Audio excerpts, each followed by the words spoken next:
নমস্কাৰ, আপোনালোকে চাবলৈ আৰম্ভ কৰিছে নিউজ নাও আৰু মই অনুপম বৰা। ঐতিহাসিক টিপাম পাহাৰৰ সমীপত বনৰীয়া হাতীৰ আক্ৰমণত আহত হয় 7 গৰাকী শ্ৰমিক। নিউজ নাওৰ এক বিশেষ প্ৰতিবেদন। ঐতিহাসিক টিপাম পাহাৰৰ সমীপত বনৰীয়া হাতীৰ আক্ৰমণত আহত 7 গৰাকী শ্ৰমিক। ইয়াৰে 4 গৰাকীৰ অৱস্থা অতি সংকটজনক। আহতসকলক ততাতৈয়াকৈ ভৰ্তি কৰোৱা হয় নাহৰকটীয়া আসামৰিক চিকিৎসালয়ত। পুৱা চাহ বাগিচাত কাম কৰিবলৈ যাওঁতে সংঘটিত হৈছিল উক্ত ঘটনা। আহতসকল ক্ৰমে ৰশ্মি গোৱালা, মামণি গোৱালা, শিল্পা ভূঞা, জয়া বাউৰী, সোণালী গোৱালা, ৰূপালী হাজৰা আৰু ববিতা ভূঞা। আমি চিধা কাম গৈ আছোঁ তাৰপিছত মালিকটো মানে বেলেগ দোকানত আধা মানুহ দিব যে আমাৰ 10জনী লগতে গৈ আছোঁ।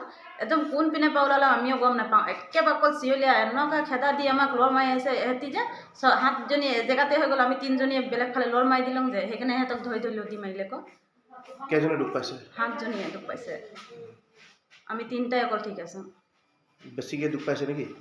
এই এহেঁতি তাৰপিছত বেছিকৈ দুখ পোৱা আৰু আছে 5জনী বেছিকৈ দুখ পাইছে। হাত ভাঙিছে, ভৰি ভাঙিছে, কাৰোবাক বুকুত লাগিছে, ইয়াকো গছকি দিছে, ইয়াতে ডিঙিটো বেকা হৈ গৈছে। ডিজি বৰাৰ ৰিপৰ্ট, নিউজ নাও।